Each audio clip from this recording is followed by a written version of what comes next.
Hola a todos. Hoy vamos a hablar de circuitos excitadores de puerta y de base o circuitos drivers. Básicamente son los circuitos que están entre la salida del circuito que genera los pulsos de disparo y las llaves. Y se encargan de em, adecuar la forma y nivel de la señal para que puedan disparar adecuadamente las llaves. Existen distintos tipos de circuitos, muchísimos, y también muchos circuitos integrados, pero en esta clase vamos a ver algunos básicos siguiendo los sugeridos por el libro. Bien, como dijimos, estos circuitos drivers adaptan las señales de los niveles lógicos a los valores útiles para poder conmutar las llaves de manera adecuada. ¿Sí? Lo que se busca es minimizar los tiempos de conducción, los tiempos de conmutación, para consecuentemente disminuir las pérdidas por conmutación. ¿Sí? Eh, existen circuitos que sirven para trabajar con señales unipolares o bipolares. En algunos casos hay que analizar si se necesita que exista aislamiento eléctrico entre la fuente de los pulsos eh, que van a las llaves y las llaves y el circuito de potencia. También hay que ver si se necesitan tener fuentes de alimentación aisladas.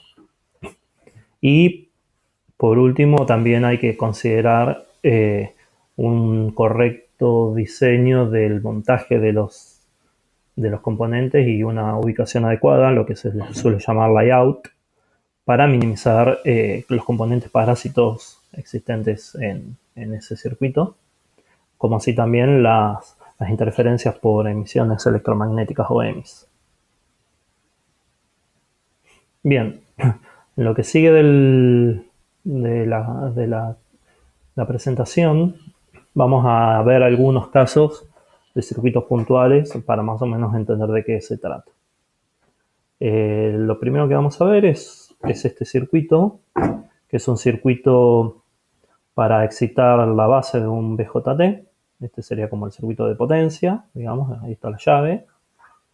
Y tenemos un caso de salida de un excitador o de un driver con salida unipolar, o sea, que no hay un cambio de polaridad en la señal de la salida.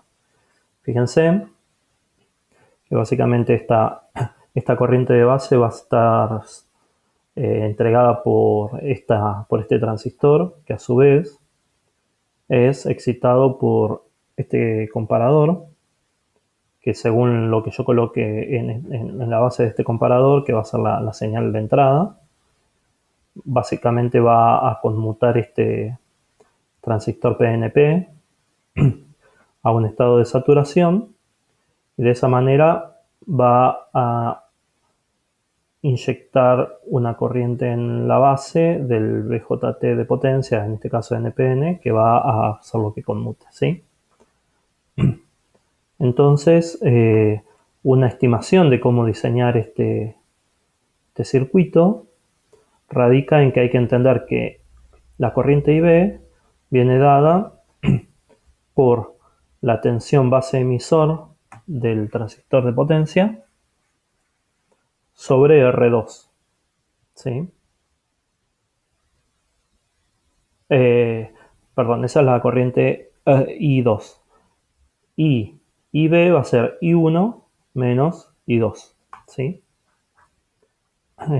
Y I1 la podemos obtener haciendo de alguna manera esta malla que está por acá, que es lo que vemos en esta ecuación que tenemos acá, donde la tensión BB es igual a la tensión colector emisor de saturación de este transistor PNP, más la caída que tengo en R1, que va a ser R1 por la corriente I1, más la caída de tensión base emisor de encendido del transistor de potencia. Bueno, como dijimos, en esta ecuación está cuánto vale la corriente I de base de ese transistor de potencia. Y una forma de estimar R2 es considerar la tensión base emisor de almacenamiento, ¿sí?, sobre la I de base de almacenamiento, sobre todo para el momento, digamos, en la conmutación, ¿sí? Entonces, se ve que se puede ver que esta tensión BB, como está acá, igualando toda esta expresión, y esta tensión base emisor de encendido del BJT varía un poco, puede variar un poco entre transistor y transistor. Si esta tensión es chica, esta variación que es relativamente pequeña puede ser considerable para la tensión BB. Entonces, esta ecuación nos dice que la tensión BB debería ser grande. Pero si es grande, lo que nos va a dar que vamos a tener muchas pérdidas. Entonces conviene que hay como un compromiso. Así que conviene que la tensión base esta BB, valga más o menos 8 volts.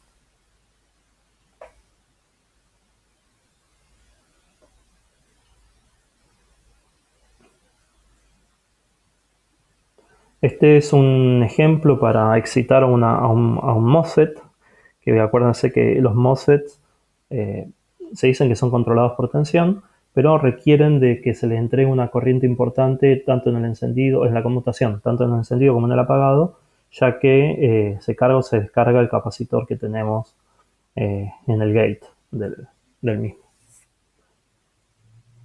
Así que, bueno, en este circuito se muestra un circuito para excitar a ese MOSFET.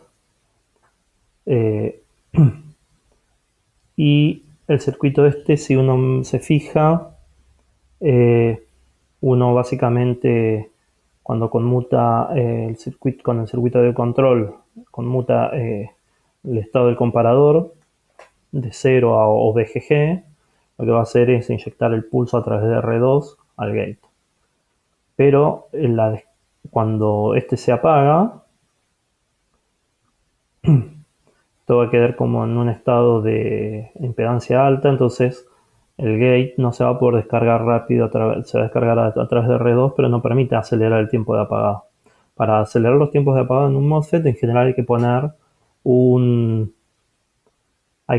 un pulso negativo para poder acelerar ese tiempo de apagado. Pero bueno, este circuito es útil para bajas frecuencias de conmutación.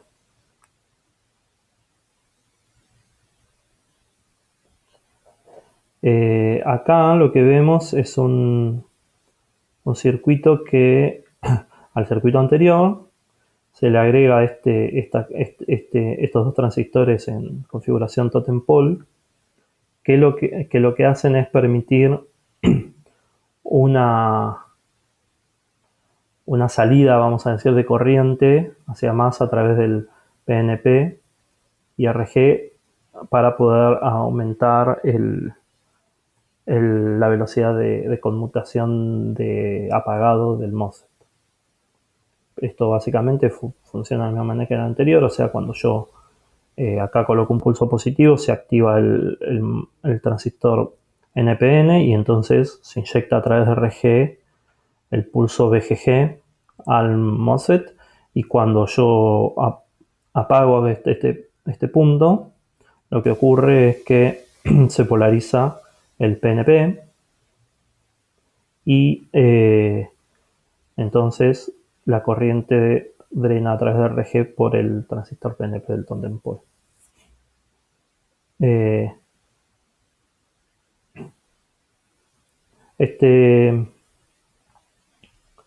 Esta configuración, bueno, en estado permanente no tiene disipación de potencia. Y esta que es la R1 permite, si la podemos hacer más baja y podemos hacer que por ende sea más rápido el circuito de conmutación. También se pueden usar integrados, acá hay un par de ejemplos que cumplen la función driver del circuito para MOSFET. Bueno, ya cuando nos vamos a una salida bipolar, lo que tenemos es, fíjense, tenemos acá la parte del circuito de potencia, que es un circuito que tiene, por ejemplo, BD y masa, ¿no?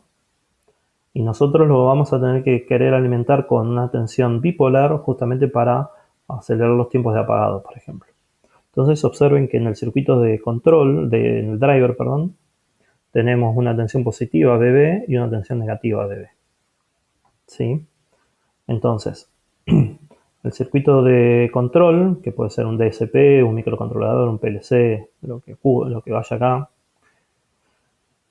pone tensiones diferenciales que pueden ser 0 o 5 volts, por ejemplo, 0,5 o lo que fuere, y a través de este operacional lo que vamos a tener acá es una tensión de salida que va a oscilar entre más BBB y menos BBB. Esa tensión entre más menos BBB lo que hace es disparar cualquiera de estos dos transistores según sea el caso y básicamente poner en el punto A la tensión del punto P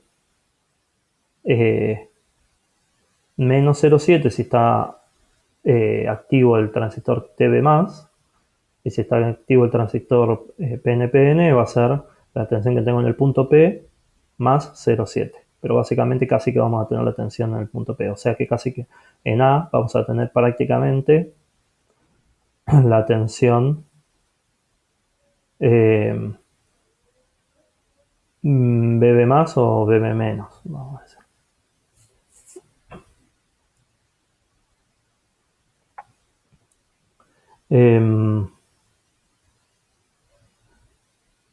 Así que estos valores para cuando ponemos la tensión negativa para descargar, no tendría que ser este valor muy grande para no entrar en la zona de ruptura del transistor, de ruptura inversa, ¿no? De la unión base-emisor del BJT. Entonces, ese valor de tensión puede estar entre los 5 y 7 volts, más o menos.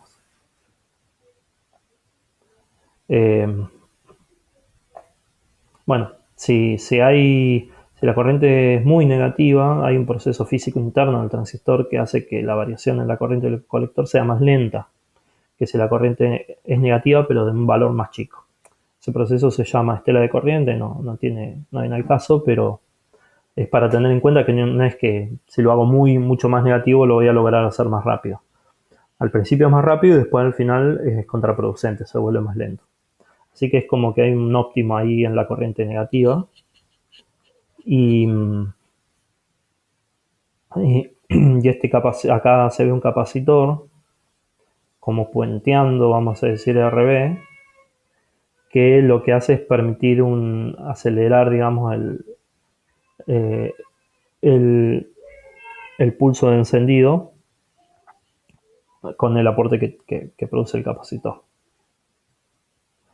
Y bueno, y en el caso de que tengamos que en el circuito de control, o sea, acá no está dibujado, pero acá se lo agrega, que por ejemplo el integrado que produce el control tiene salidas entre 0 y 5, bueno, vamos a tener que utilizar un valor de referencia, por ejemplo 2,5 volts producido a través de un divisor resistivo. Si la referencia vale 2,5 y este tiene 0, bueno, acá vamos a tener un valor negativo, y si acá tenemos 5 volts, vamos a tener un valor positivo acá a la salida, va a saturar positivamente, ¿sí?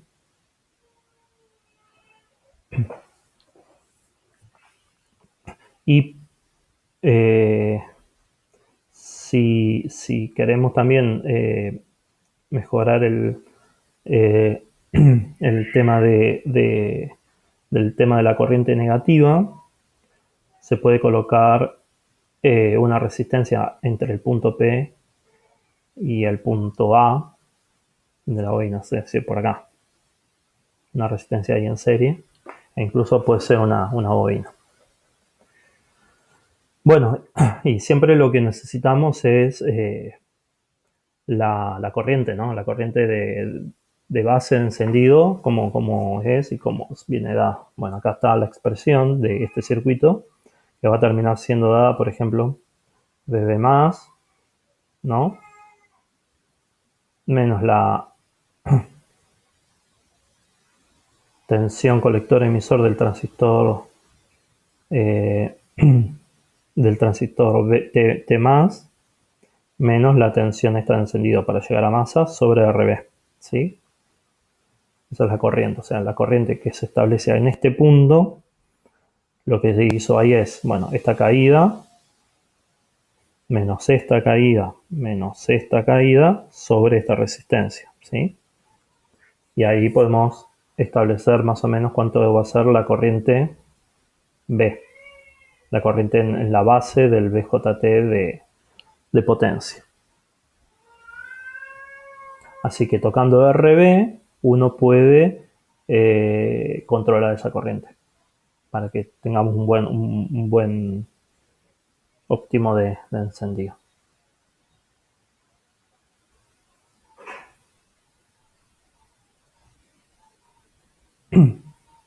Bien.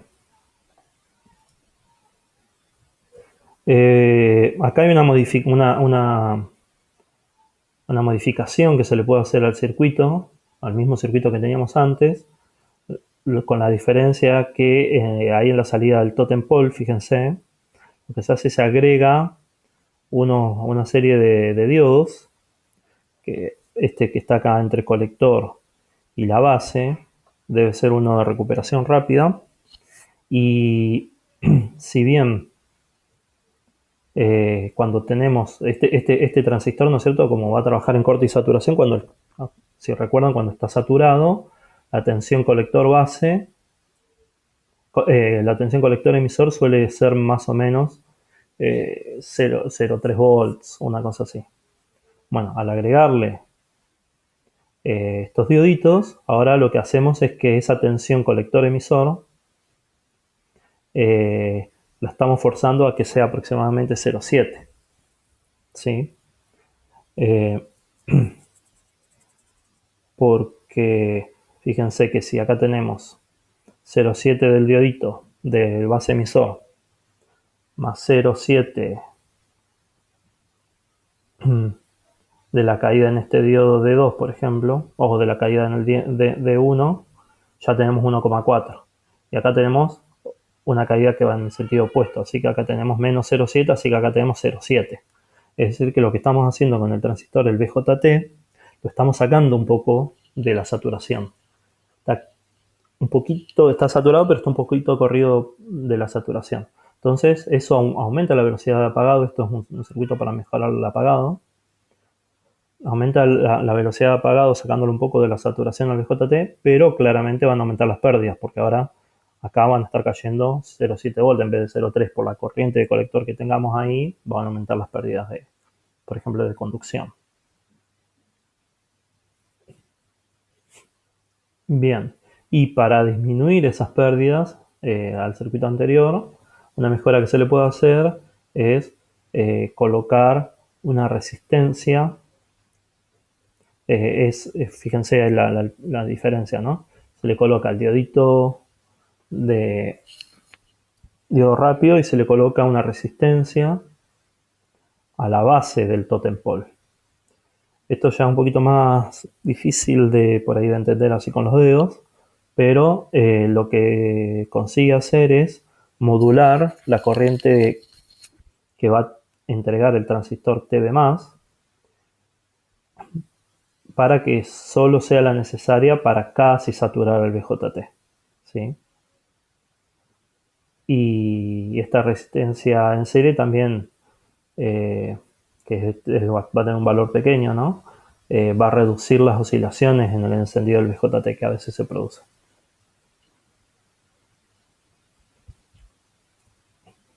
Bien, Para el caso de MOSFETs, estamos con circuitos bipolares,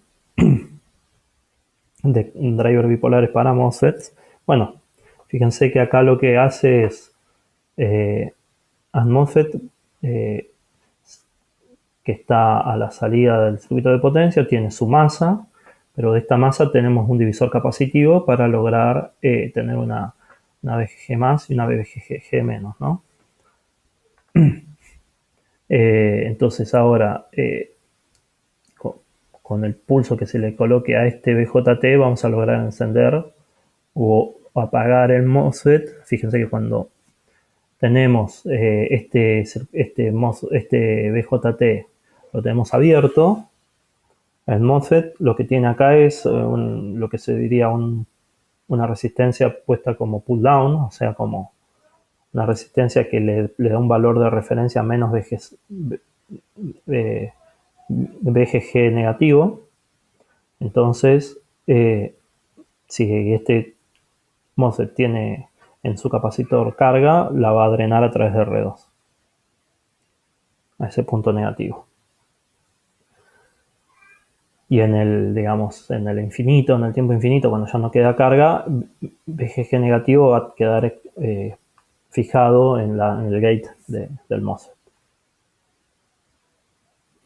También se puede usar esta otra estrategia, en vez de colocar este transistor, sino ya dos transistores en topología totem pole y el RG que va a excitar al MOSFET directamente, ¿no?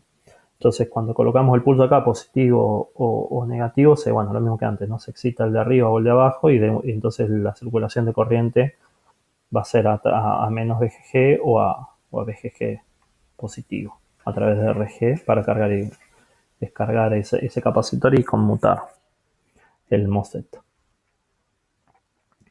Y en esta otra implementación es lo mismo, pero directamente se usa un integrado que puede entregar esos picos de corriente que a veces son grandes, o sea, pueden ser de algunos amperes. Entonces, esos picos de corriente tienen que tener la capacidad de poder entregarlos los integraditos y bueno, vienen diseñados para ese objetivo. Uy. Bueno, imagínense que si nosotros tenemos en el circuito de potencia cosas que trabajan con muchos amperes y tensiones altas y demás, tenemos un circuito de control de baja potencia encima que por ahí tiene electrónica que es un poco sensible.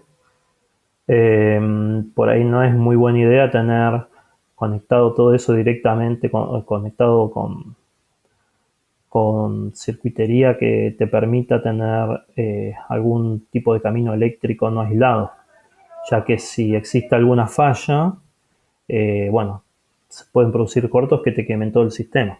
Entonces, muchas veces usan los drivers que son eléctricamente aislados. Acá vemos un caso para un semipuente implementado con BJT. Esto sería las llaves del semipuente, ¿no? Tenemos los dioditos del puente y demás. Y observen que tenemos por un lado tenemos acá la tensión, por ejemplo, de la fuente de alimentación, el enchufe de la casa, digamos. Tenemos un rectificador de onda completa. Tenemos la tensión.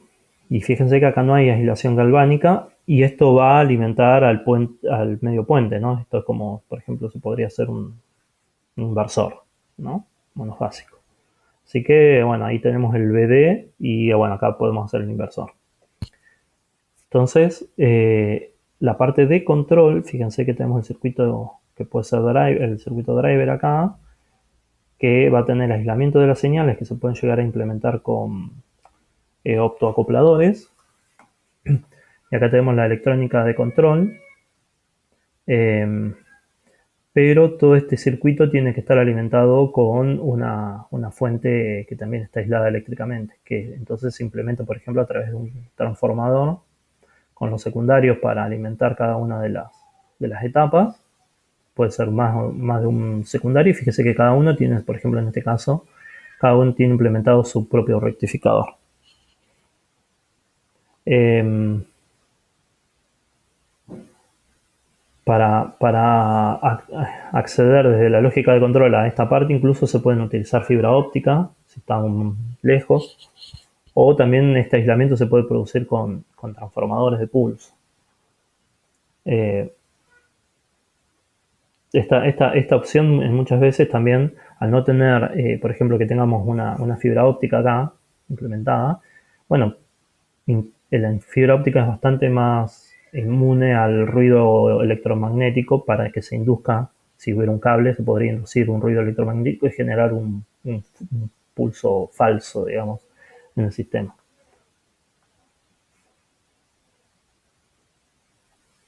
Bien, y la aislación óptica es lo que veníamos comentando. Bueno, funciona con esto que es un optoacoplador, básicamente, ¿no? Los optoacopladores, vimos algo en electrónica 1, ¿no? Pero bueno, generalmente tienen alguna parte que puede ser un diodo LED, digamos, por ahí infrarrojo, donde si uno le inyecta, digamos, la corriente correspondiente, se va a encender y la luz que emite va a atacar la base que está expuesta de un fototransistor, y ese fototransistor se va a saturar, y entonces de esa manera, bueno, podemos producir en este circuito, que tiene una fuente de alimentación aislada, pulsos positivos o negativos. En este caso, perdón, es un pulso positivo o cero, porque es unipolar.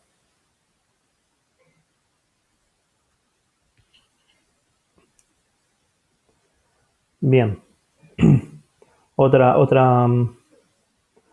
posibilidad es, por ejemplo, este circuito utiliza un transformador de alta frecuencia. Acá tenemos la señal de control. Y acá tenemos una lógica implementada con NAND, que lo que hace básicamente, tenemos un oscilador. Entonces lo que hace esto es, este oscilador oscila a una determinada frecuencia. Acá abajo tenemos los pulsos. Una determinada frecuencia alta que nos permite atacar a un transformador de alta frecuencia. Y la señal de control, que es la que vemos acá abajo, ¿no? Que tiene un 1, por ejemplo, que ocupa varios pulsos de alta frecuencia. Bueno, por la lógica que se implementó acá con las compuertas, lo que vamos a tener a la salida del transformador es que cuando no tenemos señal de control, el pulso vale 0, así que no hay nada que transmitir al secundario. Pero cuando el pulso vale 1, lo que tenemos básicamente es la salida del oscilador. Entonces tenemos esta señal implementada a la salida del secundario de este transformador.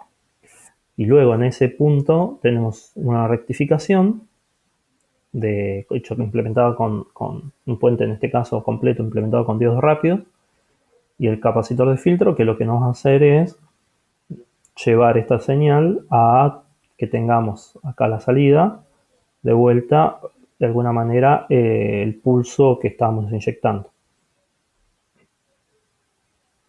Y de esa forma tenemos la aislación hecha con esta estrategia, que es con una señal modulada, digamos.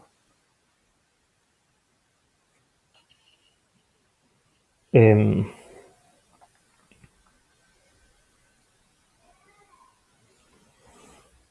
bueno, acá hay una propuesta con optoacopladores. Fíjense, bueno, acá tenemos el transistor de potencia. Acá tenemos, digamos, la topología totem pole. Tenemos, bueno, el divisor capacitivo, y acá tenemos colgado, digamos, el comparador. Y acá tenemos implementado el optoacoplador, ¿no? Entonces acá, según los pulsos que tenemos, inyecta, digamos, el comparador tiene un valor de referencia hecho por este divisor resistivo. Entonces va a generar pulsos positivos o negativos con al transistor de potencia, que en este caso también tiene implementado lo del diodito para aumentar la velocidad de apagado. Fíjense que la parte, digamos, acá abajo está la fuente aislada con este transformador que alimenta el circuito driver, ¿no? Que está aislado eléctricamente al final. Fíjense, acá estaría el DCP, por ejemplo, o el microcontrolador que genera los pulsos. Bueno, está aislado eléctricamente. Y acá está la fuente de alimentación que también está aislada eléctricamente. Entonces tenemos un circuito aislado.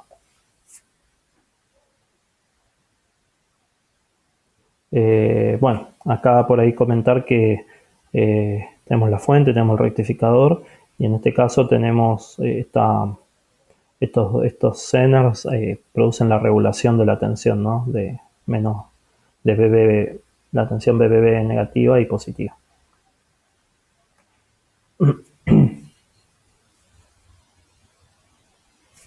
Bueno, en este caso la implementación se hizo con un optoacoplador que te permite también la inmunidad al ruido de modo común. Y la parte del driver en sí se hizo con un driver integrado, el IXL de 4425, digamos, que produce ya la fuente partida internamente y produce, fíjense que no está alimentado con fuente partida, está con 15 y 0 volts, pero produce la fuente partida internamente y además tiene toda la circuitería para hacer una conmutación rápida del MOSFET.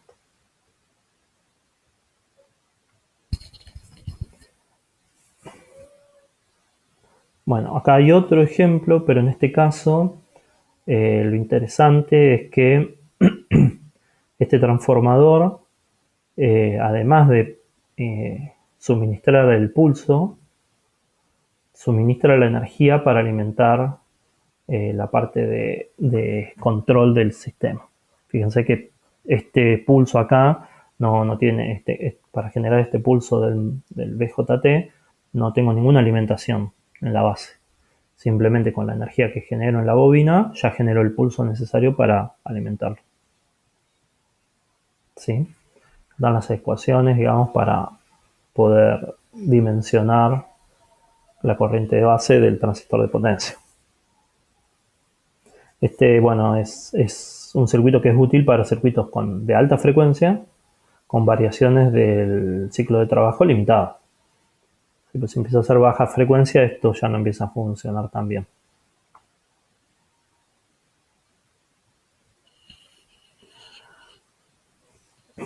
Bueno, acá tenemos un circuito para conmutar MOSFET. Está implementado con un 555 que se usa como Smith Trigger y buffer.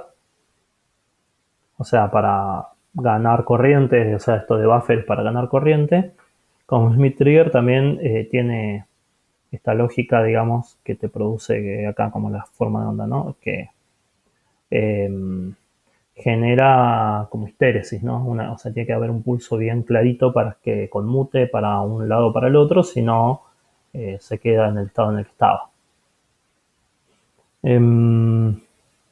Bien, estos capacitores C1 y C2 que tenemos acá son capacitores de almacenamiento. Fíjense que cuando estamos en 1, o sea, acá tenemos un 1, lo que va a pasar es que el capacitor 1 y el capacitor 2 se van a cargar. Y cuando se conmuta a 0, lo que ocurre es que el capacitor 2 se va a descargar a través de la resistencia R2. ¿Sí? Porque ven ahí como en paralelo. Y este diodito DB que tenemos acá abajo impide que el capacitor C1 se descargue a través de la resistencia de R2. ¿Sí? Porque si acá hubiera como un cable, digamos, podría haber una circulación de corriente en este sentido y descargarse a través de R2.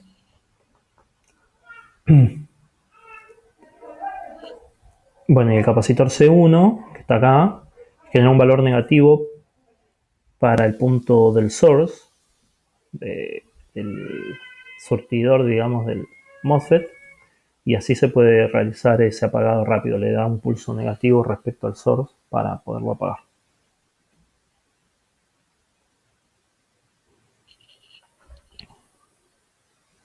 Este es otro circuito que sirve para transiciones suaves del ciclo de trabajo, que se dan en varias situaciones, por ejemplo, con un motor que va teniendo, por ejemplo, que tiene un encendido suave, bueno, uno le va generando una rampa que va aumentando el D progresivamente, y bueno, entonces se puede utilizar.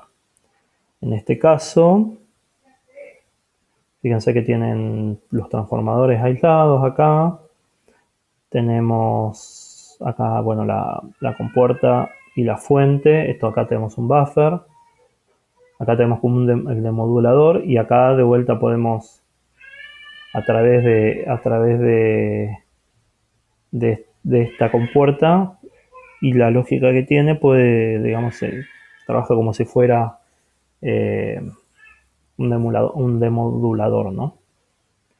Fíjense que tenemos estos buffers para poder excitar una bobina en el primario. El secundario de esa bobina va a un puente de diodos y a los capacitores. Así que estos pulsitos que están que tenemos acá de alta frecuencia, de vuelta se rectifican, se filtran, entonces volvemos a tener componente del pulso que queríamos obtener a la entrada. De la misma manera, funciona de la misma manera que el caso del oscilador.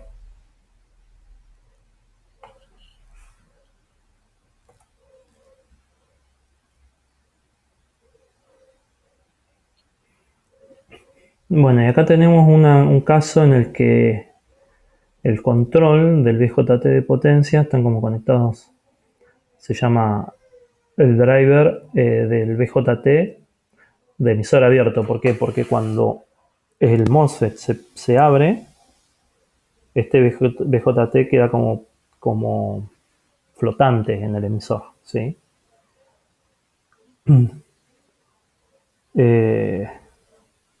Cuando el MOSFET está encendido, bueno, se entiende fácil que el MOSFET se enciende y también se dispara el BJT, ¿sí? Porque fíjense que tenemos el control que está acá y la base está puesta directamente acá, básicamente a la tensión más positiva. Así que cuando le demos el OK con una tensión de emisor que la ponemos casi a masa, acá se va a dar la condición para que esta tensión base emisor sea en esos 0,7, y a través de este lazo, esta rama, se cierra el circuito, así que ese BJT conduce. Pero cuando se apaga, o sea, ponemos un 0 acá, este se abre, la corriente que teníamos en el colector sale por la base para lo que va a hacer es apagarse, digamos, y el apagado rápido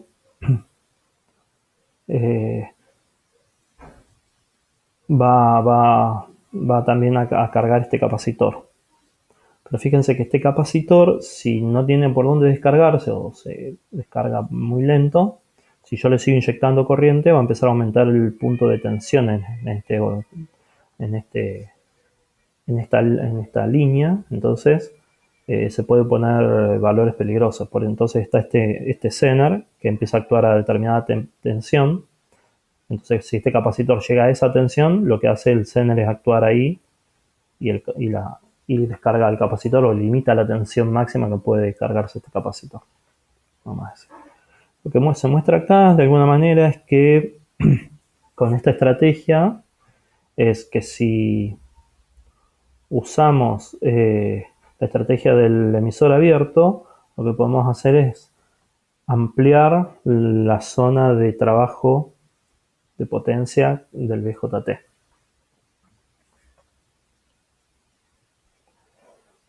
Bien, hasta ahí más o menos los circuitos drivers más sencillos que muestra el libro.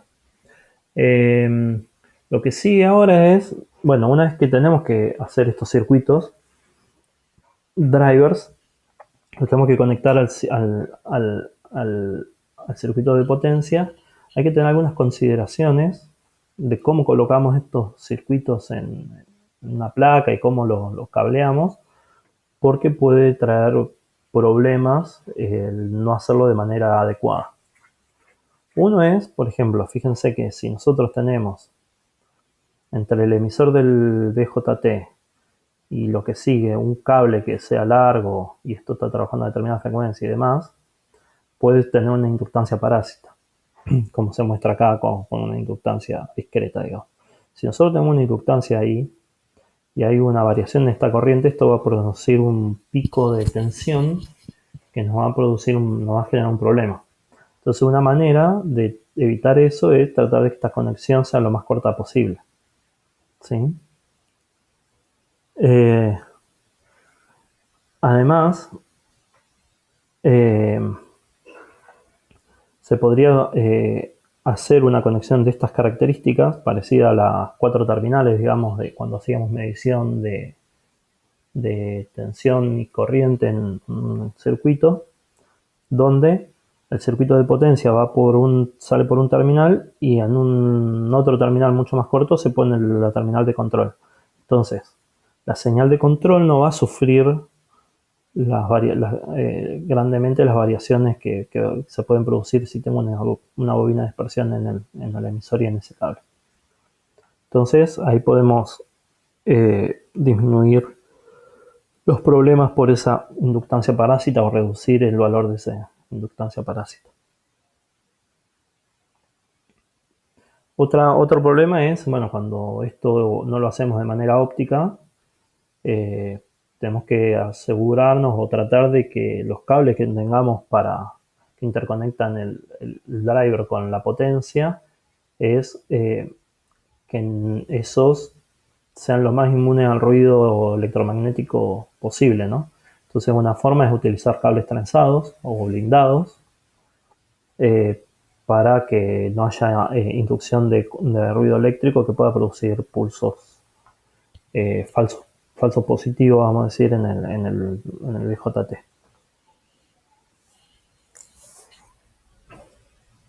Acá, bueno, un dato es que un centímetro de cable no blindado tiene alrededor de 5 nanohenry de inductancia en serie. Así que esa pequeña inductancia que parece chica, si tenemos altas corrientes, puede producir altas sobretensiones. Bueno, y otras consideraciones es que los conectores de salida del driver deben estar físicamente cerca de las llaves. ¿Sí? Si hay más de un driver por PCB, o sea, por placa, conviene que estén separados más de 1 centímetro para evitar la interferencia que pueda haber entre los pulsos de uno y el otro. Y si las placas están raqueadas, es decir, como una arriba de la otra, se nos recomienda que los drivers estén separados por una jaula de Faraday, ¿no? O sea, con planos de tierra, o sea, con placas de metal conectadas a tierra, ¿no? Para también disminuir los ruidos eléctricos. Después otra cosa para bajar la inductancia parásita es colocar, fíjense, acá tenemos una placa de cobre, otra placa de cobre, esto es un corte, ¿no? Y acá tenemos una placa de un aislante. Y fíjense que la distancia entre donde termina la lámina de cobre y la lámina aislante, hay una distancia que te permite también reducir esta distancia de fuga.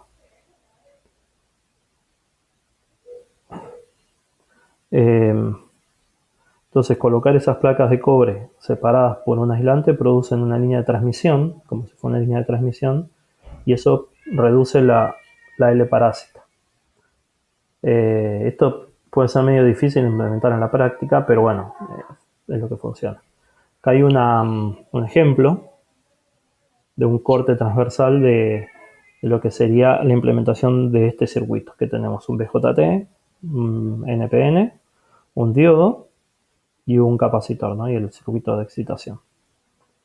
Fíjense, acá tenemos el chip, que sería el transistor propiamente dicho. Fíjense que acá sale a través de un tornillo pasante el emisor y la base. Fíjense que está agarrado y esto tiene como un encapsulado que está enganchado a lo que sería, esto es como un corte transversal, imagínense justo por donde pasan los tornillos, de lo que está en amarillo es un disipador, ¿sí?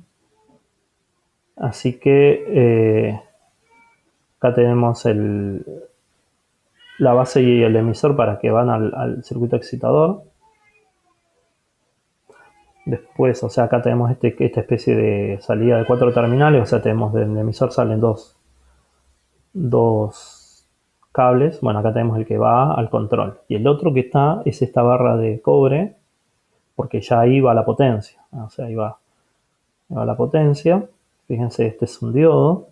Yo no me acuerdo si ustedes llegaron a ver los diodos de potencia que mostramos en clase antes que empiece el tema de la cuarentena. Pero bueno, son como un tornillo, ¿no? Pasa ese tornillo, bueno, ahí está. El tornillo que puede ser el ánodo, el cátodo, acá está aislado porque si no puede tener problemas. Fíjense que el emisor está conectado eléctricamente con la parte del tornillo, que es el cátodo del diodo en este caso, ¿no? Por cómo está la descripción del circuito acá abajo. Y la otra punta sale por acá. Y todo acá, fíjense que tiene todo aislante eléctrico porque si no cortocircuitaría a través del disipador. Esto es una tuerca. Y acá del otro lado sale la otra barra que se conecta al capacitor. ¿Sí? Y el otro punto del capacitor, el positivo, se conecta al terminal positivo, que acá se distribuye a través del mismo chasis del disipador. ¿Sí? Y entre positivo y negativo, que es lo que decíamos, se pone esa barra aislante para disminuir la inductancia parásita que se da en la alimentación.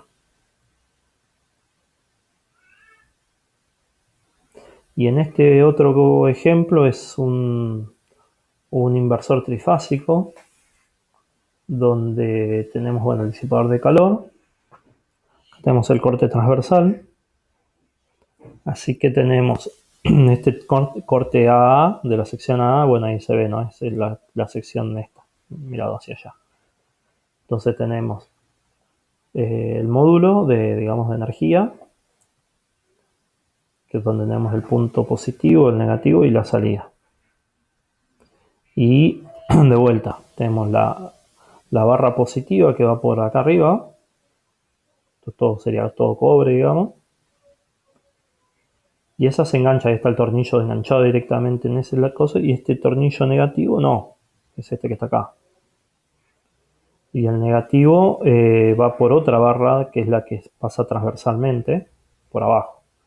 Y entre esas dos está esto que está rayado, que es el aislante. ¿Sí?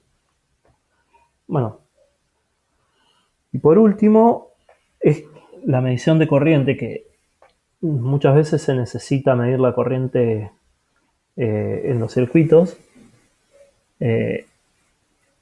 para tomar decisiones, y generalmente si no necesitamos aislación eléctrica se puede medir con una resistencia en serie con la corriente que queremos medir, y de ahí medimos la tensión, ¿no?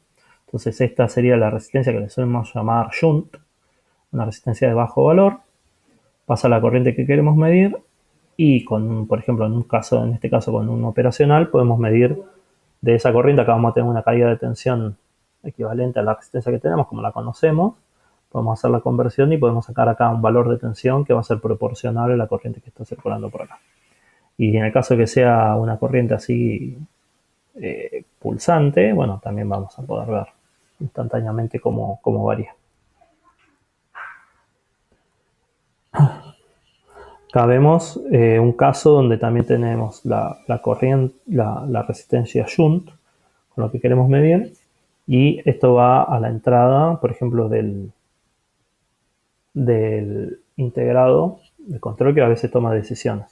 Por ejemplo, esta corriente de entrada o esta tensión equivalente toma una decisión, por ejemplo, si acá la corriente sube abruptamente, esta tensión sube abruptamente y esto lo sensa, entonces dice, bueno, si esta tensión supera, por ejemplo, 0,5 volts, yo sé que 0,5, sé que ya estoy en un valor de corriente elevado, así que puede tomar la decisión, por ejemplo, de que el integrado deje de conmutar. Entonces para la conmutación y cesa la derivación de corriente, entonces es una protección. También sirve como para usar como para protección. Lo mismo se ve en este otro ejemplo donde la tensión de la shunt además se amplifica para poder tener una corriente acá la entrada de mayor valor. Y si la corriente que tenemos que medir necesita aislación eléctrica, se podría hacer a través de un sensor de efecto Hall.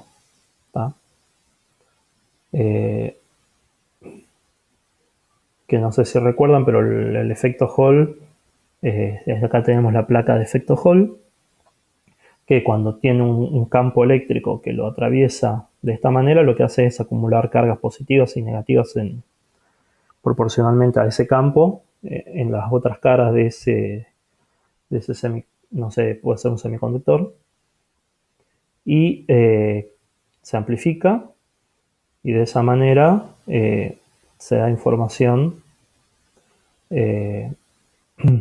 de cómo es la corriente.